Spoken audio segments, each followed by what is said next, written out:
ఈరోజు రాష్ట్ర వ్యాప్తంగా ఒక పండగ జరుగుతుంది, అది పెన్షన్ల పండగ.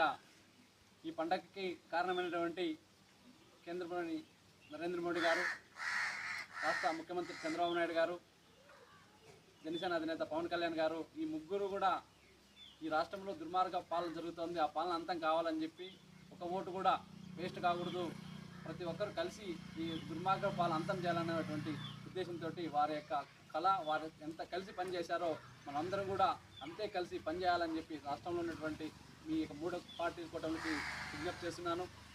ఈ పండుగ ఇంత వాతావరణం జరుగుతుందంటే వాళ్ళందరూ ఒక్క ఓటు కూడా చీలుకోకుండా చేశారు కాబట్టి అలాంటి వారి నడవడిక, వారి యొక్క ఆదర్శం తీసుకొని వారు ఏదైతే సూచన చేశారో ఆ సూచన వరకు, ఎందుకంటే చాలామంది అంటారు కలిసి ఉంటే కలదు సుఖం, విడిపోతే అందరికీ నష్టం అని.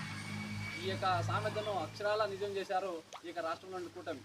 ఎందుకంటే ఒక్క ఓటు కూడా చీలుకోకుండా 164 సీట్లు అంటే రాష్ట్ర చరిత్రలోనే ఇంత గొప్ప మెజార్టీ ఏ పార్టీకి వచ్చిండదు. కనుక ఈ అందరూ కూడా ఈ యొక్క కూటమి సభ్యులు, ఈ కూటమిలో ఉన్నట్టు అందరం కలిసి సాధించుకున్నాం. ఈరోజు అందరం వండుకున్నటువంటి భోజనం ఏదైతే ఉందో దీన్ని అందరం కలిసి పంచుకోవాలా.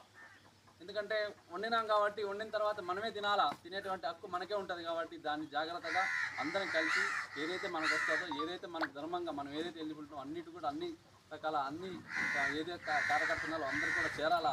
కష్టపడిన ప్రతి కార్యకర్త కూడా ఇక్కడ భాగం ఉంటుంది, కష్టపడిన ప్రతి కార్యకర్త కూడా తినేటువంటి హక్కు ఉంటుంది కాబట్టి ఉన్నటువంటి అన్ని పార్టీలు కలిసి ఈ యొక్క మనం సాధించుకున్నటువంటి ఈ యొక్క ఘన విజయాన్ని, సాధించుకున్నటువంటి ఈ యొక్క వండుకున్నటువంటి ఈ భోజనాన్ని మనం తినాల్సిన అవసరం ఉంది. పండగ వాతావరణంలో మనందరం కూడా కలిసి ఈ రాష్ట్రం అభివృద్ధి సాధించాలా. ఈ రాష్ట్రం అభివృద్ధి సాధించడానికి ఇక చిన్న మెట్టు ఒకటే ఉదాహరణ. 7,000 రూపాయలు ఇస్తారంటే ఆపోజిట్ వాళ్ళు చాలామంది అన్నారు 7,000 రూపాయలు యాడ్ ఇస్తారు, 4,000 3,000 ఇలేమని.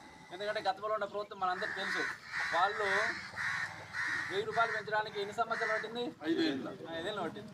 250, 250, 250, 250 అంటే 5 సంవత్సరాలకు 1,000 రూపాయలు చేశాడు.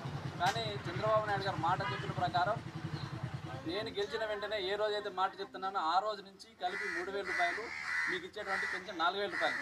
మళ్ళీ ప్రతి నెల 7,000 రూపాయలు వస్తే అనుకోద్దండి మీరు. 4,000 రూపాయలు పింఛను కలిపి 3,000 రూపాయలు, 7,000 రూపాయలు ఒకటేసారి ఇస్తాను, ఎప్పుడైతే పెన్షన్ ప్రారంభమైతే అదే రోజు ఇస్తానని చెప్పాడు. అదే మాటకి ఈరోజు అందరం కలిసి పెన్షన్ ఇచ్చేటువంటి కార్యక్రమం చంద్రబాబు నాయుడు గారు చేస్తున్నారు. అంతే ఇంత గొప్ప నిర్ణయం తీసుకొని ఇంత గొప్ప కార్యక్రమం చేయగలిగినటువంటి ఒక విజనరీ నేత. ఎందుకంటే రాజకీయాల్లో ఒక దేశంలోనే ఒక ఏదైనా ఉందంటే ఈ యొక్క చంద్రబాబు నాయుడు గారు ఒక 50 సంవత్సరాల అనుభవం ఉంది. అలాంటి నేత కాబట్టి 4,000 రూపాయలు 3,500 సర్దులైనటువంటి వాళ్ళు ఈరోజు ఒకటేసారి చంద్రబాబు నాయుడు 7,000 అయినా కానీ ఎటువంటి డిస్టర్బెన్స్ లేకుండా, ఎటువంటి ఇబ్బంది లేకుండా కేంద్ర సహకారంతో ఈరోజు 7,000 రూపాయలు ఇంటింటికి చేరేటువంటి కార్యక్రమం చేశాడు.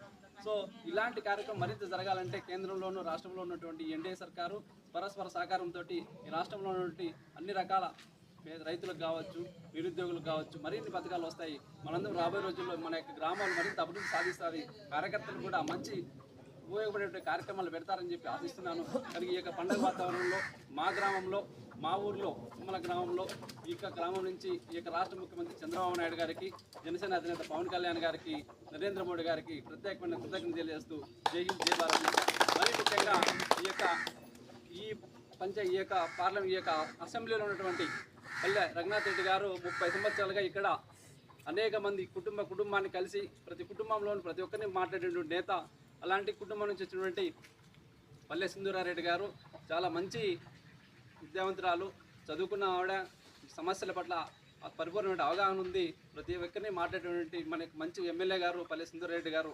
మనందరం కూడా వీళ్ళందరికీ కూడా ప్రత్యేకమైన కృతజ్ఞతలు చెప్పి ఈ సందర్భంగా తెలియజేస్తూ జై హింద్, జై భారత్.